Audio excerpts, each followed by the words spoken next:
Selamat malam Ibu Guru.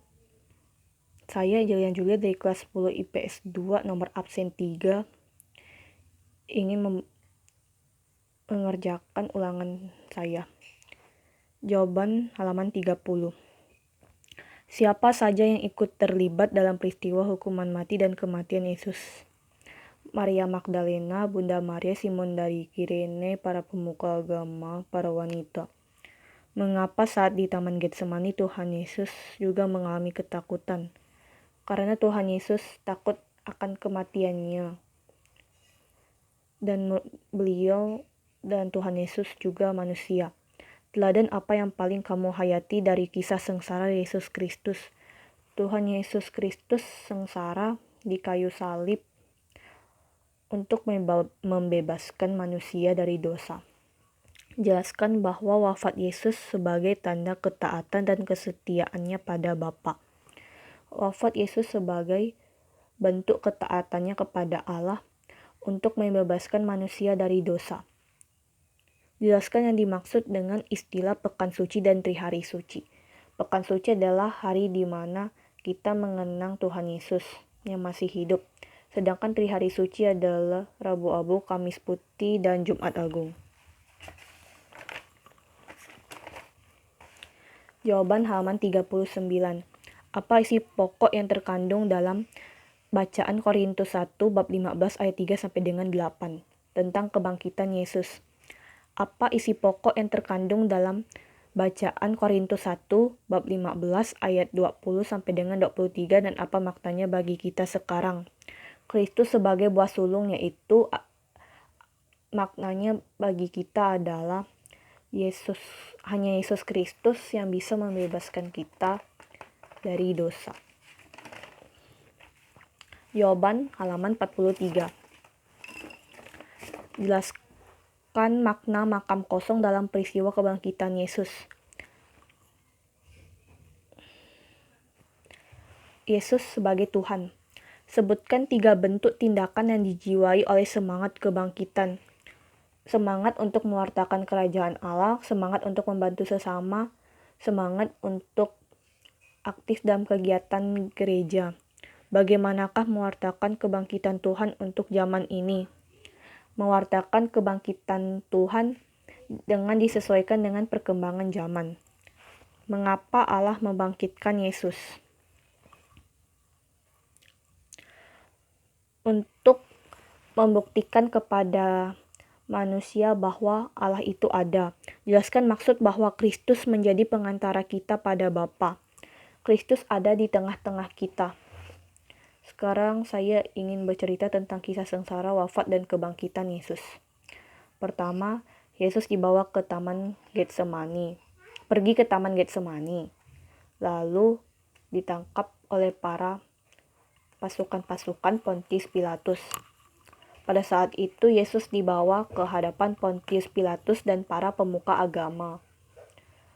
Pada saat itu Pontius Pilatus tidak menemukan kesalahan apapun terhadap Yesus. Tetapi para pemuka agama malah sebaliknya. Para pemuka agama berpendapat bahwa Yesus melakukan kesalahan yang sangat besar, yaitu menganggap dirinya sebagai anak Allah. Maka dari itu Tuhan Yesus harus dihukum mati. Pertama, Pontius Pilatus tidak menyetujui hukuman itu. Tapi setelah dipikir-pikirkan kembali, Pontius Pilatus memerintahkan agar Yesus dihukum mati.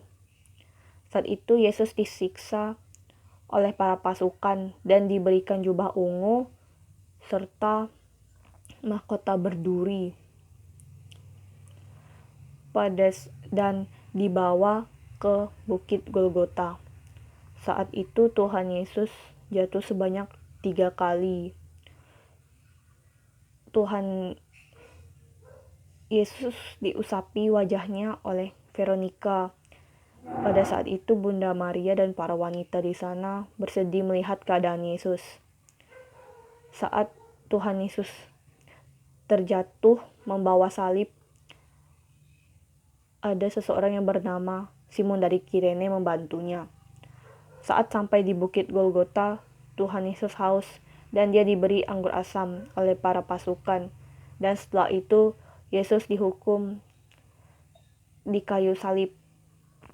Pada saat itu, Tuhan Yesus bersama dengan 2 orang penjahat wafat di kayu salib. Pada saat tengah hari, Yesus wafat di kayu salib dan dibawa ke kubur batu yang baru. 3 hari setelahnya, Tuhan Yesus bangkit dari antara orang mati dan menampakkan dirinya kepada murid-muridnya dan orang yang percaya kepadanya. Sekian cerita dari saya.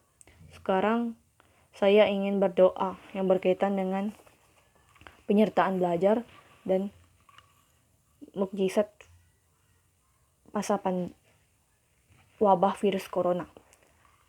Dalam nama Bapa dan Putra dan Roh Kudus. Amin. Tuhan Yesus, terima kasih atas berkat dan rahmat-Mu pada hari ini.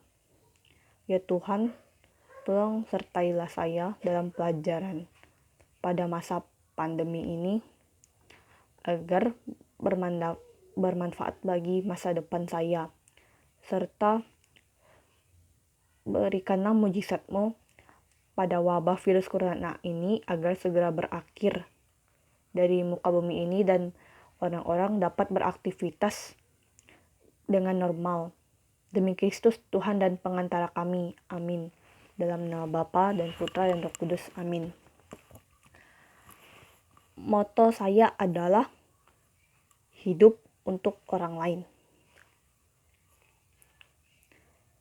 Sekian dari saya. Jika ada yang kurang jelas atau masalah jaringan, tolong di